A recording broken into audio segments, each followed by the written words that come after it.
This is Andrew. That's Benjamin. Over there, that's Leon, who's real and is here right now.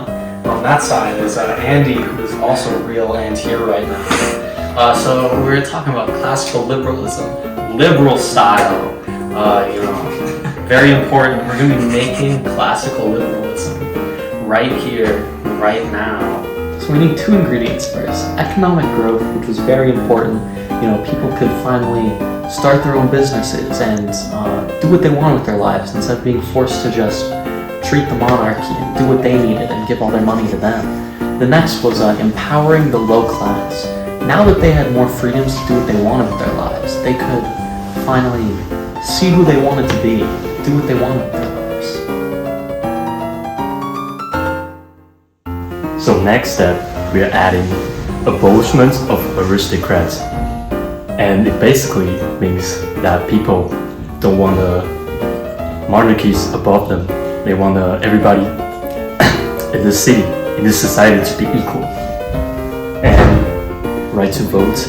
And it basically means citizens have the right to vote the government and the political system they want. This is the rule of law. What is the rule of law? It's a rule where everyone, even the highest of people, like monarchies, like the king, or even a peasant, has to follow the same rules no matter what. And that's what gives everybody like freedom in classical liberalist life.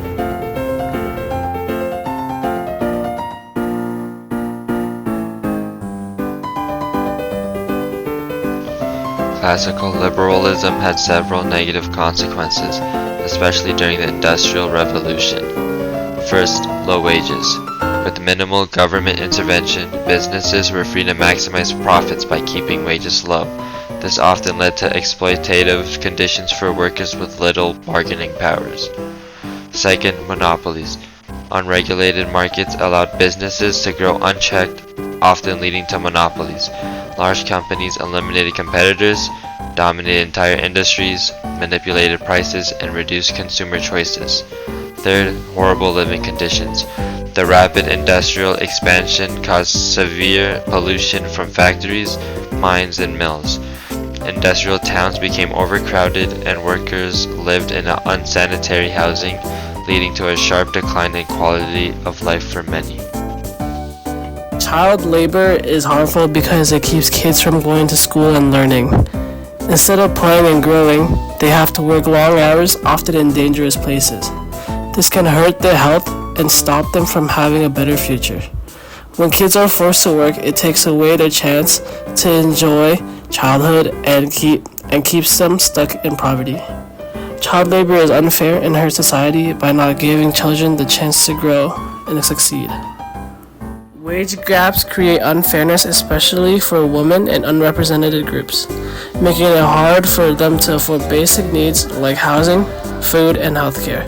This unfair pay leads to lower motivation and job satisfaction, which can hurt their productivity. Wage gaps also make it harder for people in lower-paying groups to improve their lives, keep them stuck in a cycle of poverty. And in the end, this inequality harms the economy and society by limiting opportunities for everyone.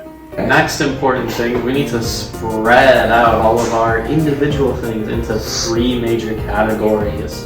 The first of which is economic.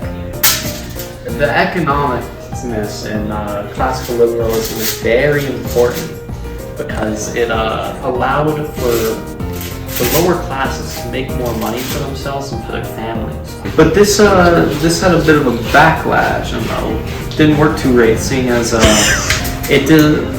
people who already had money and were rich kind of just stayed rich and just made more money. So failed a little bit there.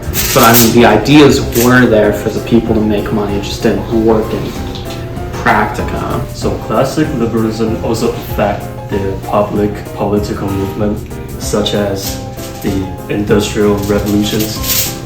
It provides the ideological justification for it, and most importantly, it gives a basic model for the modern liberalism, and it plays a crucial role, such as the free speech and the right to vote, and the limited government, those kind of things. Basically, yeah. Looking at the social aspect of the classical era, individual freedom was a definite must. Everybody had to pursue their own freedoms, be it economics or any other wants, needs. People cared a lot about equality. Why? Well, if you look at the law, it restricts a lot of things. Since rule of law was a thing and everyone had to follow it, everyone believed that every individual should have their own laws and it should be respected no matter what. That was the basic principle.